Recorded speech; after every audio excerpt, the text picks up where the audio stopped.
Amerika Serikat dikabarkan mengajukan selembar memorandum atau nota kesepahaman kepada Iran sebagai langkah negosiasi setelah sebelumnya Iran juga mengajukan 14 poin tuntutan kepada Amerika Serikat. Namun di sisi lain ketegangan di Selat Hormuz belum kunjung mereda. Bahkan kemarin Amerika Serikat menyerang Bandar Abbas dan juga Pulau Qeshm di Selat Hormuz. Kami akan membahasnya dengan pakar hubungan internasional Nur Hayati Assegaf. Selamat sore Bu Nur Hayati.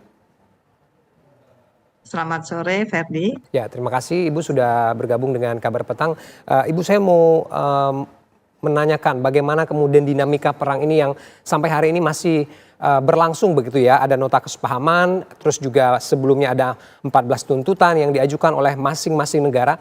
Apakah kemudian kita bisa membaca ini adalah langkah dari kedua negara untuk bisa mengakhiri perang ini secara permanen, atau ini ada strategi diplomasi yang dimainkan untuk sementara waktu? Ya, sebetulnya kalau kita melihat seharusnya kita melihat itikat baik kedua negara ya, karena antara Iran dan Amerika. Kalau Amerika jelas terdesak dengan mandat yang diberikan ya, seperti misalnya Trump sekarang, kenapa Trump bersikap misalnya seperti tadi yang disampaikan. Itu jangan lupa bahwa di Amerika itu ada namanya War Power Resolution 1973, di mana dia juga akan menghadapi pemilu sela berkali-kali ya, kita katakan itu. Nah, sehingga Trump KTT Beijing ini, yang Trump akan ke Beijing ya tanggal 14 dan 15 Mei nanti ini atas inisiatif Trump.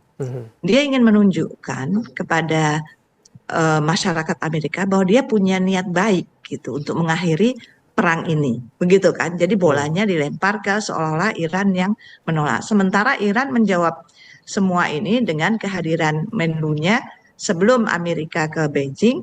Menlu Iran menemui Menlu RRT, begitu ya. Jadi ini saya kira kalau kita boleh melihat positifnya, seharusnya keduanya ingin menyelesaikan masalah perang ini, tetapi masing-masing punya pride of course ya, kebanggaan, gimana national interest first. Ini harus kita tandai seperti ini, kalau kita negatif terus kita repot ya, karena ekonomi global sudah nggak tertolong lagi dengan Selat Hormuz itu sebagai hub untuk dunia ya, minyak dunia itu hubnya di situ, dan Iran menguasainya, di mana Amerika juga memblokade terus melakukan penyerangan.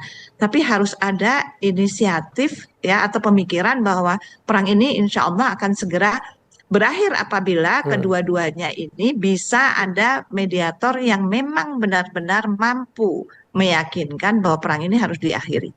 Tidak boleh sampai terjadi perang, ya orang kan pada takut perang dunia ketiga. Nah ini tidak boleh. Kita lihat juga dari bagaimana RRT dan Rusia menanggapi ini. Itu bisa kita lihat dari situ ya, karena ini hubungan internasional di mana semua yang harus merasa bahwa penting untuk menghentikan perang ini, begitu. Ya, Anda mengatakan bahwa kita tidak boleh melihat ini dari perspektif negatif saja begitu ya, tapi kemudian kalau kita lihat bagaimana Trump ini bersikap dengan dinamika yang dia lakukan di dalam konflik ini, rasanya masih cukup jauh kemudian kita melihat bahwa perdamaian itu akan ketemu di titik yang memang benar-benar akan sampai kepada tahap negosiasi. Saya setuju ya dengan apa yang dinyatakan ini. Tetapi tadi seperti saya katakan bahwa lebih baik kan kalau kita berpikir positif. Tetapi memang diperlukan mediator handal di dalam hal ini. Kita bisa melihat indikator itu. Ya, apa indikatornya? Bahwa Trump datang ke Beijing untuk menemui Xi Jinping. Kemudian Iran juga datang ke Beijing untuk menemui Menlu RRT. Ini kan indikator yang baik gitu ya, bahwa mereka serius untuk melakukan perdamaian. Begitu. Tinggal bagaimana mediator ini bisa memberikan win-win solution. Kalau selama ini kan semuanya bersikeras, ya, Iran tidak mau menyerahkan pengayaan uraniumnya kepada Amerika, dan Amerika pun begitu, tidak akan memberikan melepas apa namanya yang dia tahan untuk kekayaan Iran di Amerika itu kan begitu. Jadi Iran kan ini syarat-syarat yang susah. Ya. Nah, kalau ini tidak ada yang mediator yang handal, yang misalnya bisa memberikan masukan ya, misalnya kalau kita lihat sekarang, let's say RRT Ya. gitu ya, Xi Jinping RRT diharapkan bisa menjadi mediator. Nah, apakah kemudian bagaimana mereka? Ya, harus misalnya perjanjian ini bisa, oke, RRT sekarang kan ngambil minyak dari Iran ya, 60% minyaknya dari Iran. Sejak dulu, bukan baru. Jadi hubungan antara RRT dan Iran ini sejak dulu. Ketika Iran diembargo oleh Amerika, dia sudah punya hubungan yang baik. Begitu juga dengan Amerika, RRT juga punya hubungan yang baik, begitu kan? Karena kita tahu banyak manufaktur Amerika yang di RT karena labornya murah, gitu Ya. kan? Kita ini sudah menjadi rahasia. Jadi ekonominya juga saling bergantung. Nah, kemudian kalau misalnya RRT duduk sebagai mediator, RRT bisa bilang, kan? Iran, kalau kamu nggak ini nanti kita kurangin loh, misalnya kita ngambilnya dari sini karena ini kita butuh ada perdamaian di dunia, tidak sampai terjadi peperangan terus-menerus yang merugikan semua kan, mengakibatkan global crisis, krisis energi, krisis pangan, krisis kan begitu, krisis Ya. ekonomi. Dan ini tidak bisa terus-menerus dibiarkan, dan saya yakin RRT juga punya pemikiran yang sama karena kita lihat RRT juga aktif melobi Uni Eropa, Ya. menghampiri Uni Eropa untuk bicara juga dengan Trump begitu kan, dengan Amerika. Dan kita juga lihat Amerika juga sekarang sedang melakukan lobby sehingga mengirim menteri luar negerinya ke Vatikan untuk bicara dengan Paus begitu kan. Jadi ini harus ditengarai dengan itikat-itikat baik bahwa mereka juga sudah capek, karena bukan cuma capek ekonomi ya, tapi masyarakat ribut kan begitu, kegaduhan terjadi di mana-mana. Jadi ini perang kali ini sungguh tidak hanya perang dua negara, tapi menyebabkan geopolitik berubah, gitu kan ya. Terus artinya geopolitik juga gaduh, karena yang dikuasai oleh Iran ini Selat Hormuz yang diperebutkan ini, yang ributnya kan di Selat Hormuz, di mana ini adalah sangat strategis dalam hal tadi transportasi energi, pangan dan lain sebagainya. Ya. Itu yang harus kita lihat begitu. Oke, Bu Nur. Sementara, siapa kemudian yang memiliki posisi tawar paling besar begitu? Apakah Amerika Serikat dengan tekanan militernya atau Iran yang kemudian menguasai secara geografis kawasan khususnya di Selat Hormuz ini? Ya, jadi sebetulnya dua-duanya punya nilai tawar gitu kan. Nah sekarang jelas kalau misalnya Hormuz, Iran punya nilai tawar dengan Hormuznya yang merubah geopolitik kan gitu. Karena siapa yang menguasai strategik hub ini seperti Hormuz ini, itu yang punya leverage di geopolitik. Itu yang jelas Iran. Gitu kan. Ya. Sementara kita nggak bisa menafikan bahwa Amerika punya kekuatan militer juga gitu kan. Dan Israel ini kita tahu sejak lama Israel ini di Amerika ini, lobby-lobby Israel ini memang kuat. Jadi itu juga harus kita lihat gitu, bahwa memang kenapa Amerika dan khususnya Trump ini begitu, 2 kali Trump jadi presiden. Dulu Trump sama kan ribut masalah ini ketika dia menjadi presiden, bahkan memindahkan ibu kota Palestina ke Yerusalem. Itu kan kita masih ingat semua. Ya kan, dan sekarang ini Trump kedua, ini yang dilakukan karena memang lobby Israel di Amerika itu sangat kuat, dan itu yang harus menjadi juga kita semua kita ketahui. Tetapi kenapa Trump begitu eager sekarang ke Beijing, ngirim orangnya ke Italia? Karena dia nggak mau terlihat di dalam negerinya, karena tadi saya katakan ada World Power Resolution 1973 itu, di mana dia ini kan udah 60 hari, dia harus meminta pertanggungjawab, Senat harus melaporkan ke Senat, ke Kongres, bahwa mereka mengajukan anggaran baru, dan ini alasannya apa gitu kan. World Power Resolution 1973 ini 48 jam setelah mereka melakukan agresi atau apapun itu harus lapor ya. 60 hari juga dia harus lapor untuk meminta anggaran. Nah, ini sekarang diuntungkan kenapa Trump mau ke sana 14-15 Mei? Karena Kongresnya masih reses sampai 11 Mei. Jadi ketika Kongres masuk, Trump sudah menunjukkan itikat baiknya bahwa dia akan melakukan ini ke RRT seolah-olah kan dia bisa saja begitu. Karena Trump ini kan tidak terduga ya apa yang akan dilakukan dan apa yang ingin dilakukan harus dilakukan kan tidak terduga tiba-tiba saja. Jadi ini yang membuat Trump mengirim begitu getol gitu ya, mengirim sekali lagi menlunya ke Vatikan dan dia sendiri akan ke mana namanya. Tapi jangan salah, dia sendiri akan ke Beijing. Tapi jangan salah, Iran pun melakukan hal yang sama. Iran mengirimkan menlunya ke Rusia, Iran mengirimkan menlunya ke RRT. Artinya kedua-duanya punya positif gitu, punya keinginan bahwa perang ini juga harus diselesaikan gitu. Tidak perlu berlarut-larut. Kalau tidak diselesaikan akan terjadi seperti Ukraina Rusia kalau nggak ada yang mau jadi mediator menurut saya ya. Bagaimana juga dengan negara-negara Teluk seperti Arab Saudi, UEA dan juga Oman? Apakah kemudian mereka mendukung deeskalasi ini terjadi atau kemudian juga memikirkan kepentingan buat negara mereka masing-masing? Iya, tentunya yang mereka pikirkan yang pertama untuk masing-masing ya, tetapi mereka sekarang kan sudah merasakan akibatnya dengan adanya pangkalan militer di negara masing-masing dan mereka terkena imbas begitu kan. Kalau kita lihat Oman sudah Iran juga sudah mengirimkan menemui ke Oman begitu kan, sudah melakukan komunikasi dengan Oman gitu. Kemudian UAE itu jelas-jelas UAE menunjukkan sikapnya bahwa dia keluar dari OPEC begitu ya, seolah-olah dia punya hubungan yang dekat dengan Israel. Itu standpointnya UAE. Tetapi dengan Qatar jelas punya hubungan yang baik dengan Iran. Bahkan Qatar pernah tidak punya hubungan dengan UAE, dengan Emirat ya, dengan Saudi karena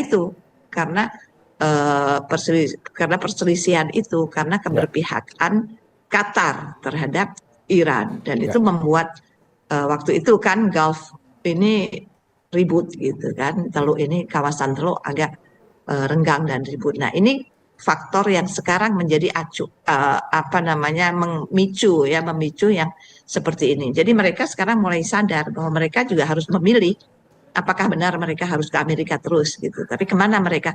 Karena itulah sekarang ini terjadi perubahan ya multipolar, namanya multipolar disorder gitu.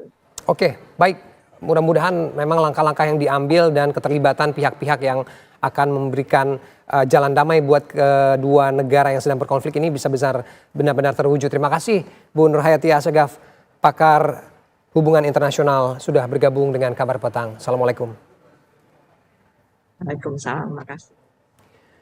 Sebuah jet tempur Amerika Serikat menembaki dan melumpuhkan kapal tanker minyak berbendera Iran di Teluk Oman pada Rabu waktu setempat. Insiden ini terjadi tak lama setelah Trump memberikan ancaman akan meluncurkan serangan baru jika Iran tak setuju dengan ketentuan pihak Amerika Serikat.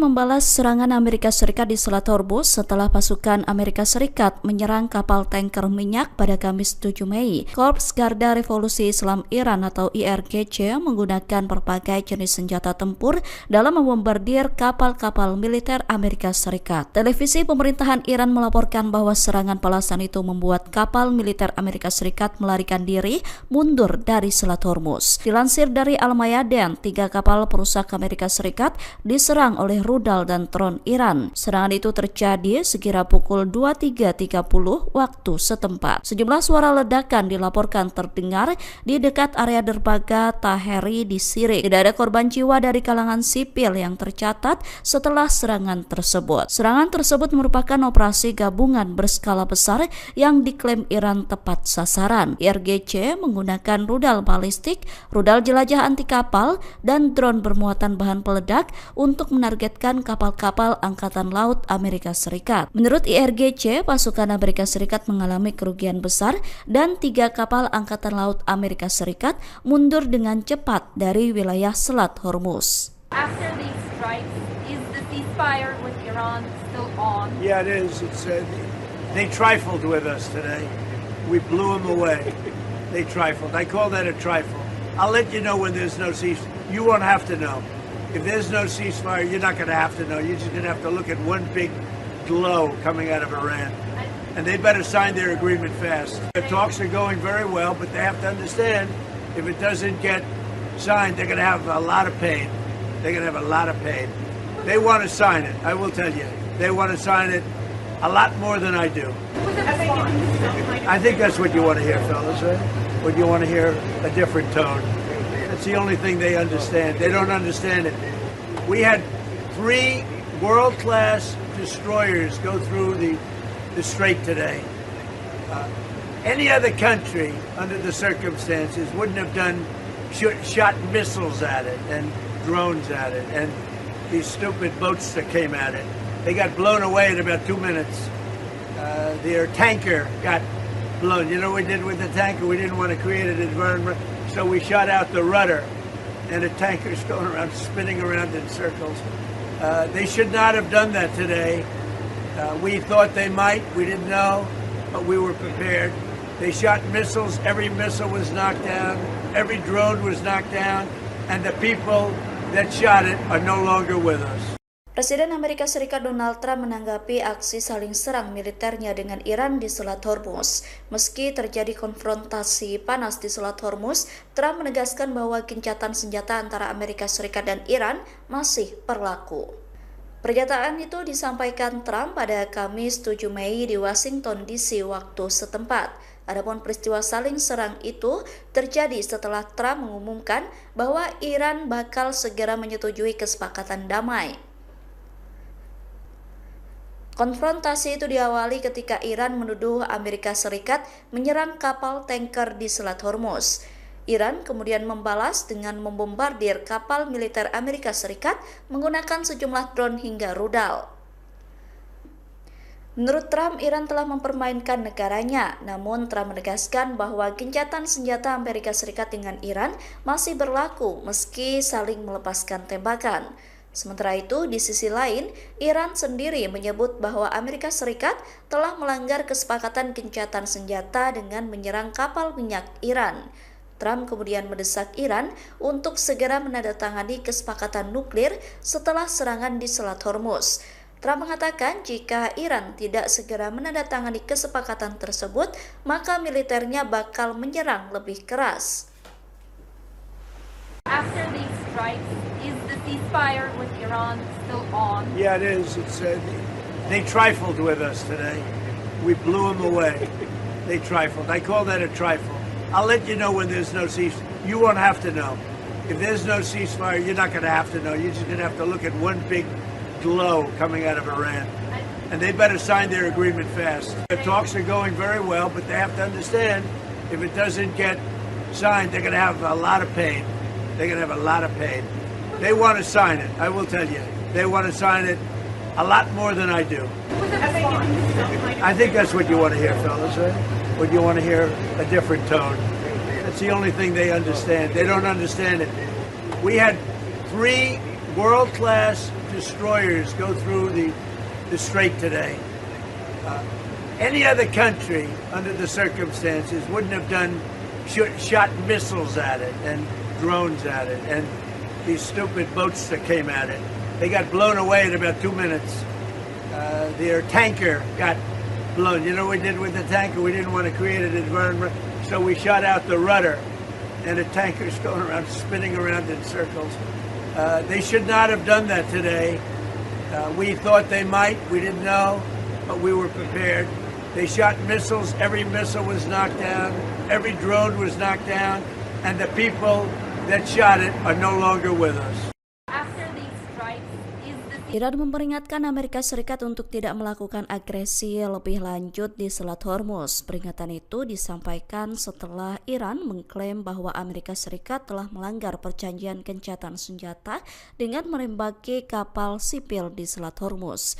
Juru bicara Markas Besar Pusat Hatam Al-Anbiya Iran mengatakan bahwa Amerika Serikat telah menyerang kapal tanker Iran. Serangan tersebut kemudian dibalas oleh Iran dengan menargetkan kapal-kapal Angkatan Laut Amerika Serikat di sebelah timur Selat Hormuz. Iran kemudian memperingatkan Amerika Serikat dan sekutunya agar memahami bahwa Teheran akan merespon dengan keras dan tanpa ragu untuk membalas setiap agresi. Peringatan itu dilakukan agar Amerika Serikat tidak menggelar agresi militer lebih lanjut di Selat Hormuz. Sementara itu, televisi pemerintah Iran melaporkan bahwa pembalasan Iran terkait serangan Amerika Serikat di Selat Hormuz berhasil memaksa pasukan musuh untuk melarikan diri dan mundur dari wilayah tersebut. Presiden Amerika Serikat Donald Trump mengklaim bahwa negaranya mendapatkan dukungan dari Uni Eropa terkait larangan Iran punya senjata nuklir. Menurut Trump, Uni Eropa mendukung Amerika Serikat untuk melarang Iran memiliki senjata nuklir. Pernyataan itu disampaikan oleh Trump dilansir dari unggahannya di akun Truth Social pada Rabu 7 Mei. Trump menegaskan bahwa Iran tidak akan pernah memiliki senjata nuklir. Menurut Trump, negosiasi antara Amerika Serikat dan Iran saat ini masih terus berjalan menuju solusi damai. Bahkan Trump mengklaim bahwa Iran telah menyepakati proposal untuk tidak memiliki senjata nuklir. Presiden Amerika Serikat itu juga merasakan mendapat dukungan dari pihak Eropa terkait larangan Iran memiliki senjata nuklir. Adapun Trump mengatakan bahwa delegasi Amerika Serikat telah melakukan pembicaraan yang sangat baik dengan Iran. Ia menyebut tidak ada batas waktu kapan ia berharap bisa mendapatkan respon dari Iran terkait proposal mengakhiri perang. Ia menilai besar kemungkinan Iran dan Amerika Serikat akan menyetujui proposal mengakhiri perang. Sementara itu, Trump juga mendesak Ursula soal komitmen kesepakatan perdagangan bersejarah yang dicapai di Turnberry tahun lalu. Trump mengatakan dia setuju memberikan Uni Eropa waktu hingga peringatan 250 tahun Amerika Serikat sebelum menaikkan tarif yang lebih tinggi. Sebuah bangunan perumahan di pinggiran selatan Beirut terlihat hancur berantakan setelah serangan udara Israel menghantam kawasan tersebut pada hari Rabu. Kantor Berita Nasional Lebanon melaporkan pesawat tempur Israel menghantam sebuah apartemen di Haret Hareik dengan 3 rudal. Rekaman video menunjukkan sebuah bangunan yang runtuh saat tim penyelamat dan ambulans mencari orang-orang yang terjebak di bawah reruntuhan. Seorang petugas penyelamat terlihat menggunakan tali untuk mencapai bagian lokasi tersebut, sementara bendera Hezbollah tergantung di tiang listrik di dekatnya. Perdana Menteri Israel Benjamin Netanyahu memperingatkan bahwa tidak ada teroris yang kebal hukum setelah Israel menyatakan telah menewaskan seorang komandan di pasukan Radwan, unit elit Hezbollah. Militer Israel mengidentifikasi komandan tersebut sebagai Ahmad Galeb Balaut. אתמול בערב חיסלנו בלב ביירות את מפקד כוח רדואן של חיזבאללה. זה אותו מחבל בכיר שהוביל את התוכנית לכיבוש הצפון. הוא חשב שהוא יוכל להמשיך להכווין את ההתקפות על כוחותינו, על יישובינו, ממפקדת הטרור הסמויה שלו בביירות. הוא כנראה קרא בעיתונות שיש לו חסינות בביירות. טוב, אז הוא קרא, וזה כבר לא יקרה. בחודש האחרון חיסלנו יותר מ-200 מחבלי חיזבאללה, 200 מחבלים שפעלו נגד אזרחי ישראל וחיילי צה"ל. אותו הדבר אנחנו עושים בעזה, חיסול חוליות טרור, כולל אתמול. אני אומר לאויבים שלנו, בצורה הברורה ביותר, לאף מחבל אין חסינות. כל מי שמאיים על מדינת ישראל, דמו בראשו. תודה ללוחמים הגיבורים שלנו, לאנשי המודיעין, לחיל האוויר שלנו. אתם הטובים בעולם. אני מצדיע לכם, עם ישראל מצדיע לכם. Hezbollah belum segera menanggapi serangan tersebut. NTV melaporkan.